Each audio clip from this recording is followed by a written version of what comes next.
On a crisp October evening in 2005, the quiet town of Vincent, Alabama, was jolted from its serenity by a sudden, piercing gunshot. Inside the modest parsonage behind the town's small church, a tragedy unfolded. Janet Tillman, a devoted wife and mother, lay lifeless on the bedroom bed. Her husband, Tim Tillman, a pastor with a checkered past, frantically called for help, insisting it had been a terrible accident. In the doorway stood their eldest daughter, frozen in shock, her sister close behind. The events of that night raised questions that would unravel the fabric of the Tillman family and the town's trust in their once charismatic pastor.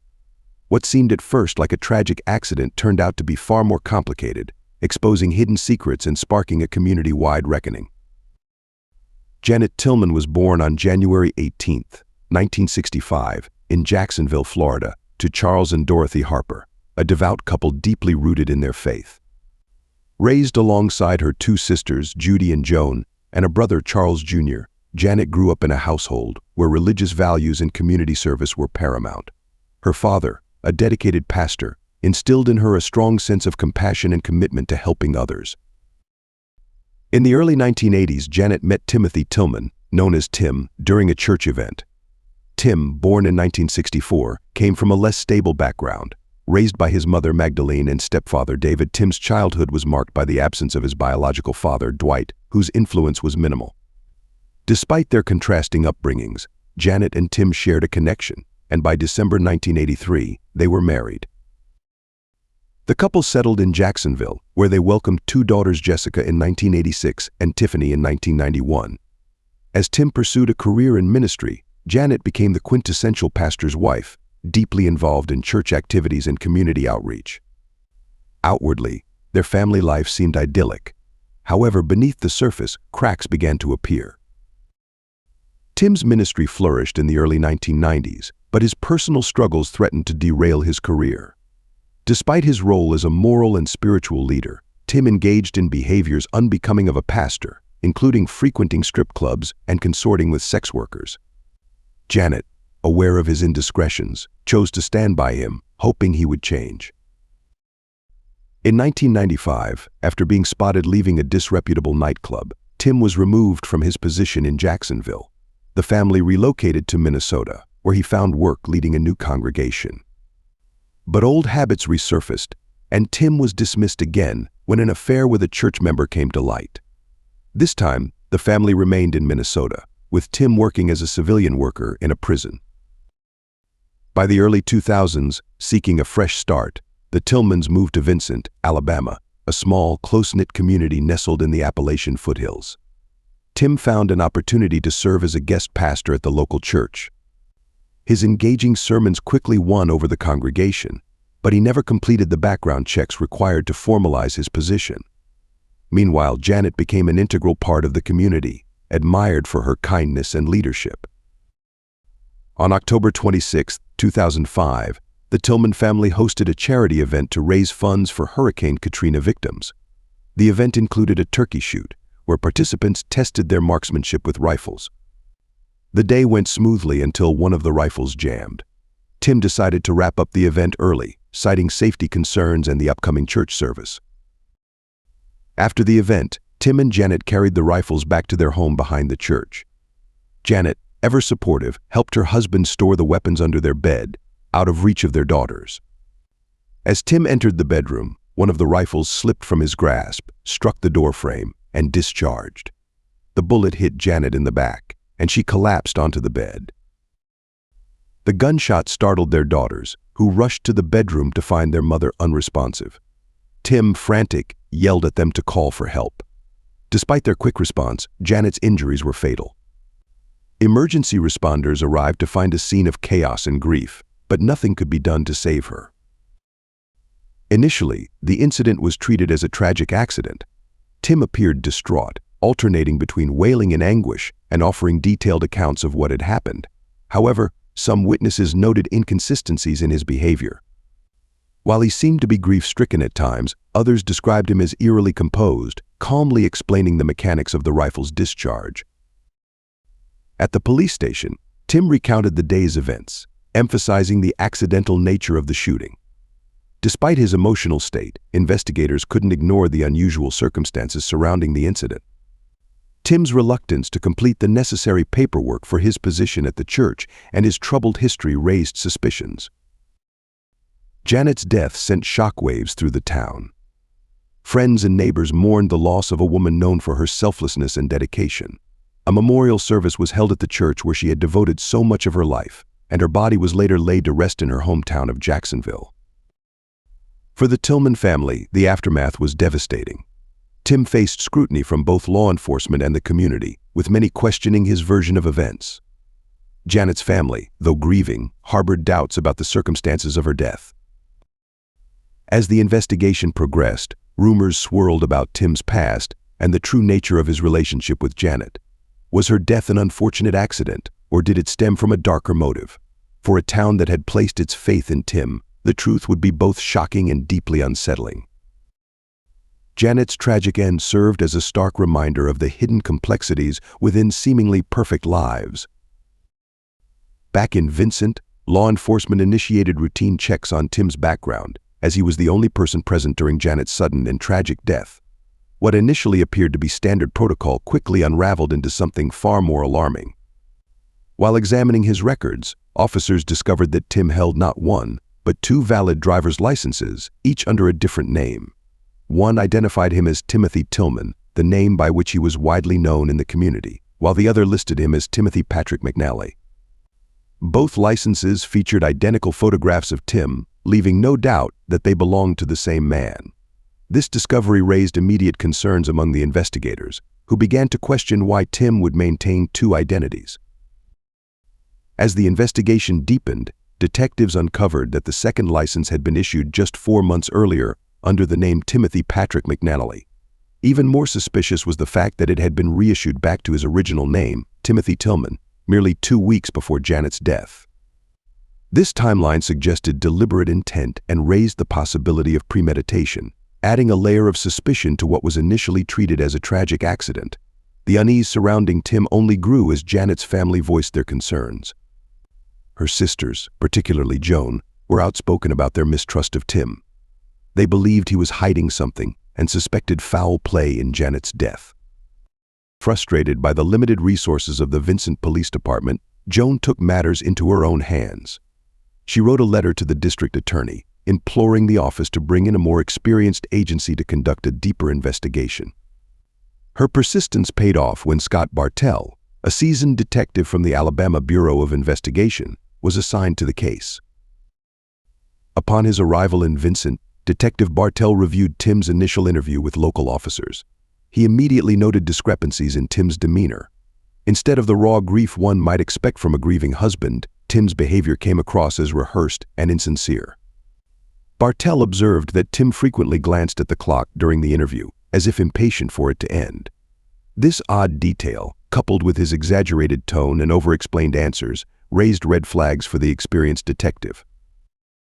Digging into Tim's past, Bartell uncovered a series of troubling revelations that painted a starkly different picture of the seemingly devoted husband and father. It became clear that Tim's life was riddled with moral failings and a pattern of deceit. His history of infidelity was well documented, including regular visits to strip clubs and hiring sex workers. Janet, as her sister Joan later confirmed, was aware of many of these indiscretions. Although these behaviors caused significant tension in their marriage, Tim had always managed to smooth things over with eloquent promises of change, promises he routinely broke. Tim's personal failings extended beyond his marriage and seeped into his professional life. About 8 years earlier, he had been dismissed from a pastoral role in Florida after being spotted leaving an adult entertainment club. Following this scandal, he moved to Minnesota, where he found another pastoral position. However, that too ended in disgrace when he was caught having an affair with a member of the congregation. After losing his second ministry position, Tim briefly worked at a prison, but even there, his troubling behavior resurfaced. Investigators discovered that he once offered a ride home to a recently released sex worker, only to drive her to a secluded area and coerce her into a sexual act. When the woman reported the incident, Tim was convicted and sentenced to 6 months in prison. This incident marked a breaking point in Janet's life. Heartbroken and humiliated, she moved with her daughters to southern Alabama to start fresh near her sister Joan. For a time, life stabilized for Janet and her daughters as they adjusted to a new routine. Janet took up work to support her family, showing resilience in the face of adversity. However, this fragile peace was shattered when Tim was released early from prison. He reached out to Janet, pleading for forgiveness and vowing to turn his life around. Despite her family's adamant warnings, Janet, deeply rooted in her faith and hopeful for reconciliation, chose to give Tim another chance. Tim's return was met with mixed emotions. While his daughters welcomed him with open arms, grateful for the return of their father, Janet's family remained skeptical. Once again, Tim used his charisma to regain trust, convincing Janet and others that he was a changed man. He resumed preaching and quickly earned the admiration of the local church community with his passionate sermons and compelling oratory. By January 2003, Tim's reputation as an inspiring speaker led to his appointment as the full-time minister of Vincent local church. Unbeknownst to the congregation, Tim had carefully avoided submitting the criminal background check required for the position. He delayed the process multiple times until it was eventually overlooked, a move that now appeared calculated. Had the church leadership known about his past, particularly his prison sentence and the reasons behind it, Tim would never have been entrusted with the role of pastor. Despite these revelations, investigators struggled to identify a clear motive for Janet's death. She had endured and forgiven so much, making it difficult to understand why Tim would harm her. However, as more inconsistencies surfaced in his story and his behavior following Janet's death grew increasingly suspicious, law enforcement pressed on, determined to uncover the truth. The bullet's trajectory and the position of the gun at the time of Janet's fatal shooting starkly contradicted Tim's initial claim of an accidental discharge. This critical inconsistency marked the beginning of unraveling his story. In November 2006, Detective Scott Bartell traveled to Florida to confront Tim with mounting evidence. During the interrogation, Tim struggled to explain his suspicious actions, offering a patchwork of dubious explanations. He claimed the $5,000 loan was necessary to cover funeral expenses and household costs after Janet's death, emphasizing the financial strain caused by the loss of her income. Regarding his altered driver's license, Tim concocted a bizarre tale, asserting that he had changed his name out of anger upon discovering that one of his brothers had an affair with Janet. He claimed, however, that they had reconciled before her death, leading him to revert to his original name. As Detective Bartell pressed him on the inconsistencies surrounding the shooting, Tim initially maintained his composure. However, as the questioning became more pointed, he grew visibly agitated, his story faltering under scrutiny. Simultaneously, investigators approached Molly, Tim's fiancée, to gather insights about her relationship with him. Molly revealed that she had known Tim for nearly a decade, having met him in Mississippi at her parents' home. Tim had presented himself as a widowed Navy officer, a story Molly had no reason to doubt. According to her, Tim claimed that Janet had been handling fishing rods in the attic when she accidentally dislodged a loaded rifle, resulting in the fatal discharge. Molly even provided investigators with photographs of Tim wearing a naval uniform, further bolstering her belief in his fabricated persona. During her interview, Molly disclosed that she and Tim had been engaged for 2 months before Janet's death. Shocked and betrayed, Molly handed over a trove of emails, letters, and messages from Tim. Through this correspondence, investigators uncovered the depths of Tim's deception. The naval uniform, which Molly believed to be genuine, had been purchased from a second-hand store. Tim had built an elaborate false identity, posing as a high-ranking Navy officer to explain his frequent absences, which he attributed to covert military missions. The revelations from Molly became pivotal in Tim's next interrogation. When confronted with these findings, authorities arrested him for document forgery, the most concrete charge available at the time.